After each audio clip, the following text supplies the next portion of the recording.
को, सभी युवाओं को, सबको नमस्कार, सबको राम राम। साथियों, आज शिक्षा अधिकार पंचायत बालसमंद गांव में हो रही है। मुझे लगता है देश की शिक्षा का इतिहास जब लिखा जाएगा तो आज का दिन और ये पंचायत बहुत मायने रखेगी। 2015 में जब सरकार बनाने के बाद दिल्ली में एजुकेशन पे काम करना शुरू किया था तो अरविंद केजरीवाल जी ने मुझसे कहा था कि मनीष सिसोदिया, आपको शिक्षा मंत्री बना रहा हूं, काम ऐसा करना कि 5 साल बाद जब हम जनता के बीच वोट मांगने जाएं तो जनता खुद कहे कि हमारे बच्चों की शिक्षा अच्छी कर दी है, हमें ना कहना पड़े। अगला चुनाव शिक्षा पे होना चाहिए। अरविंद केजरीवाल जी ने एक ख्वाहिश रखी थी कि दिल्ली का अगला चुनाव शिक्षा पे होना चाहिए, लोग एजुकेशन के नाम पे वोट डालना चाहिए। उस वक्त मुझे लगा था अरविंद जी, ख्वाब तो हमारा भी है लेकिन थोड़ा दूर की कौड़ी लग रही है। लेकिन आज 7-8 साल बाद बालसमंद गांव में आदमपुर का जब चुनाव होने जा रहा है, आदमपुर विधानसभा का, तो हजारों लोग यहाँ शिक्षा अधिकार पंचायत कर रहे हैं। ये आज से 50 साल बाद पीढ़ियां पढ़ेंगी कि कौन लोग थे वो लोग जो राजनीति से, जो जात पात धर्म की और दलों की राजनीति से बाहर आके शिक्षा की राजनीति में आके पहली बार चुनाव के लिए शिक्षा अधिकार पंचायत करने बैठे थे। तो लोगों को बताया जाएगा कि बालसमंद गांव में चुनाव से पहले देश की पहली शिक्षा अधिकार पंचायत हुई। ऐसा नहीं हम शिक्षा पे पहली बार बात कर रहे हैं। बड़े बड़े एसी शोरूम में बड़ी बात होती है, एसी कमरों में बड़ी बात होती है शिक्षा, बड़े बड़े सेमिनार में बड़ी बात होती है, लेकिन जब चुनाव की बात आती है तो मैं समझता हूँ, मैं भी पत्रकार रहा हूँ, अनुराग भी पत्रकार रहे हैं, बहुत सारे पत्रकार यहाँ खड़े हैं देश के जाने माने। जब चुनाव की बात आती है तो शिक्षा के अधिकार की बात पीछे बस्ते में चली जाती है। आज आदमपुर के विधानसभा के भाइयों और बहनों, बहुत बड़ा काम किया है आपने कि चुनाव से पहले शिक्षा की बात करेंगे। ये शायद देश के इतिहास में बहुत बड़ा काम हुआ है। और जब आप ये बात कर रहे हैं तो मैं आपके सामने बता दूं कि देश की राजनीति इस समय 2 हिस्सों में बट गई है। देश की राजनीति इस समय केवल और केवल 2 टुकड़ों में बट गई है। इसके एक हिस्से में है वो लोग जो कहते हैं सरकारी स्कूल बंद कर देने चाहिए, जो कहते हैं प्राइवेट स्कूल महंगे होते जाने चाहिए। और जब जनता कहती है कि साहब सरकारी स्कूल बंद क्यों कर रहे हो, तो उनकी पार्टी के नेता कहते हैं कि हमसे क्या बच्चे पूछ के पैदा करते हो जो हम उनके लिए स्कूल खोले। जब जनता कहती है खट्टर साहब से जाके कि साहब प्राइवेट स्कूलों की फीस आगे बढ़ गई, तो उस जनता को खट्टर साहब कहते हैं, आपने यहाँ से सोशल मीडिया पे वीडियो चलाया था 2 साल पहले कि मैं क्या करूं, प्राइवेट स्कूल वाला खाएगा क्या अगर पैसे की फीस नहीं बढ़ाएगा, अगर स्कूल की फीस नहीं बढ़ाएगा। 2 हिस्सों में बट गई है। भारतीय जनता पार्टी उसका नेतृत्व कर रही है, उस हिस्से का। कांग्रेस उसकी पिछलग्गू बन के वहीं बैठी हुई है उसी खेलों में कि सरकारी स्कूल नहीं होने चाहिए देश में। देश में सरकारी स्कूल होंगे तो गड़बड़ हो जाएगा। ये हिस्सा है। इसी के तहत हरियाणा में 700 सरकारी स्कूल बंद कर दिए गए। 21वीं सदी में जब देश शिक्षा का क्रांति कर रहा है, उस वक्त हरियाणा 700 स्कूल बंद करके बैठा है। जहां आप लोगों का नाम लिया जाएगा कि आदमपुर विधानसभा के लोग, बालसमंद गांव के लोग चुनाव से पहले शिक्षा की बात करने बैठे थे, वहीं खट्टर साहब का भी नाम लिया जाएगा कि एक मुख्यमंत्री ऐसा था कि जनता जब शिक्षा अधिकार की बात कर रही थी तो बेशर्मी से 700 सरकारी स्कूलों को बंद करता चला जा रहा था। ये भी नाम लिया जाएगा। एक तरफ वो लोग हैं जो स्कूल बंद कर रहे हैं और प्राइवेट स्कूलों को महंगा कर रहे हैं, और उसके दूसरी तरफ वो लोग हैं जो कसम खा के बैठे हैं कि देश के हर बच्चे को फ्री शानदार सरकारी स्कूल उपलब्ध करा के रहेंगे, चाहे जो जितना पसीना बहाना पड़े। वहां पे अरविंद केजरीवाल खड़े, वहां पे अरविंद केजरीवाल जी की सारी टीम खड़ी है। मैं आपके सामने कहूं कि 75 साल के इतिहास में मैं कोई बड़ा आदमी नहीं हूं, मैं आपके बीच में से आम आदमी हूं। आम आदमी की बात करता हूं। आम आदमी के एक पेरेंट के रूप में, मेरे घर में एक बच्चा है, एक पेरेंट के रूप में देखता हूं, एक भारतीय के रूप में देखता हूं। मुझे लगता है ये फोटो पंचायत बंद करो यार, पीछे फोटो के चक्कर में सारा ही कर लो, बंद करो इसको।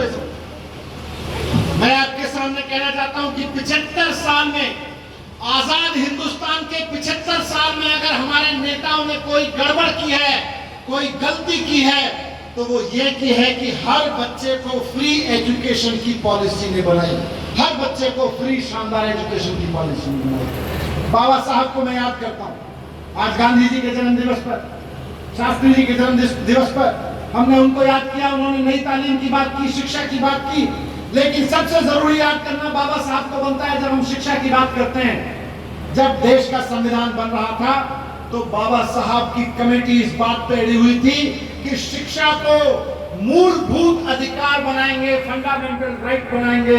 लेकिन उस वक्त बैठे हुए कुछ बड़े लोगों ने, सो कॉल्ड बड़े लोगों ने, जिनको लगता था कि शिक्षा को अगर मूलभूत अधिकार बना दिया तो हर आदमी का बच्चा पढ़ जाएगा, उन लोगों ने बाबा साहब का पुरजोर विरोध किया था। बाबा साहब ने कहा था कि देश के हर बच्चे को शानदार फ्री एजुकेशन मिलनी चाहिए, फ्री एजुकेशन को मूलभूत अधिकार बनाओ। लेकिन उस वक्त के कुछ बड़े बड़े प्रभावशाली लोगों ने कहा, और मैं कोट अनकोट करके बोल रहा हूं उनका बयान को, उन्होंने कहा हर ऐरी गैरी चीज को मूलभूत अधिकारों में नहीं लाया जा सकता। मैं लानत भेजता हूं 75 साल पुरानी उस सोच पर जिन्होंने बाबा साहब की बात को तब लागू नहीं होने दिया, वरना आज तक हिंदुस्तान कहां का कहां पहुंच जाता, कहां का कहां पहुंच जाता।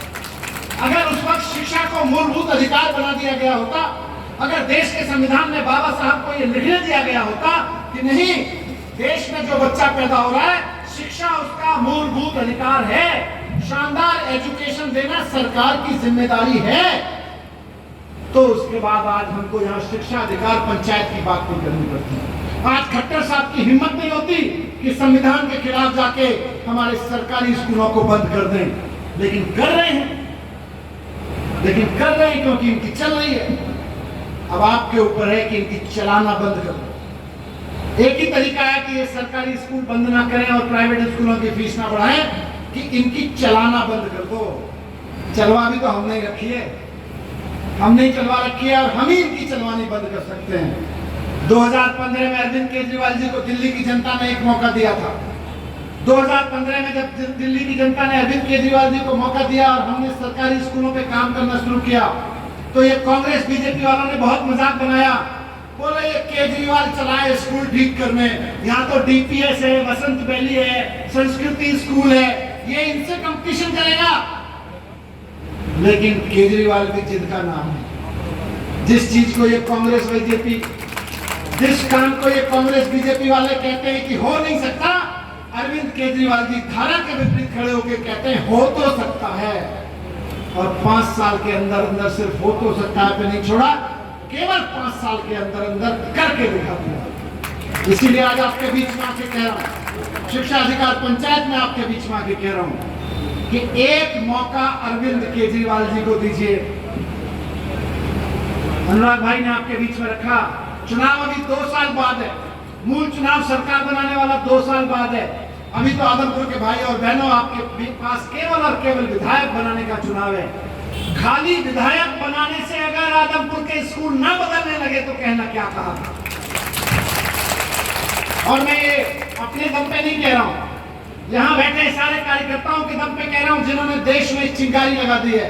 हरियाणा देश का पहला ऐसा राज्य बन गया है जहां पे शिक्षा अधिकार पंचायत हो रही है चुनाव से पहले। हरियाणा देश का पहला ऐसा राज्य बन गया है जहां पे चुनाव से पहले पूरे राज्य में बच्चे, पेरेंट्स शिक्षा यात्रा निकाल रहे हैं, गांव-गांव में बच्चे आंदोलन कर रहे हैं कि हमको टीचर्स चाहिए। यूनिवर्सिटीज में तो मैंने होते देखा था, लेकिन स्कूलों में मैंने हरियाणा में पहली बार होते हुए देखा है। हरियाणा की जागृति, हरियाणा की जागरूकता पूरे देश के लिए चिंगारी का काम करेगी। इस देश के कोने कोने में बच्चों के साथ गद्दारी हो रही है, इस देश के कोने कोने में माता पिता के साथ गद्दारी हो रही है। वो सब जगह आपकी लगाई हुई आग पहुंचेगी और हर घर से एक शोला निकलेगा और बोलेगा कि हमें स्कूल चाहिए, हमें टीचर चाहिए, हमें अपने बच्चों की अच्छी शिक्षा चाहिए। अरविंद केजरीवाल जी ने काम किया, हम सब ने मिलकर वहां काम किया। दिल्ली में फॉर्मूला निकल के आया कि अगर गरीब आदमी को अमीर बनाना है तो उसके बच्चों को अच्छी एजुकेशन दे दो, अपने आप अमीर बन जाएंगे। ये नेताओं के कहने से कोई अमीर नहीं बनता, नेताओं के जुमलों से कोई अमीर नहीं बनता। कोई आके मंच पे खड़े होकर कहे कि मैं तुम्हारे खाते में 15 लाख डाल दूंगा, कह देना झूठ बोल रहे हो, पहले भी जुमला बोला था। और अगर दे भी दोगे, कोई अगर हाथ में आके नहीं दे दे लो जी 15 लाख, कहना ये 15 लाख रख अपने घर, हमारे बच्चों को स्कूल देके जाओ, हमारे बच्चों को स्कूल चाहिए, हमारा बच्चा पढ़ लिख गया तो 15 लाख तो महीने में कमा लेगा। आज दिल्ली में हो रहा है, हरियाणा से गए हुए चाय वाले का बेटा आज आईआईटी में पढ़ रहा है, आईआईटी में दाखिला लिया है उसमें, चाय वाले के बच्चे ने। और आप देखना 4 साल के अंदर अंदर इंजीनियर बन के निकलेगा, कम से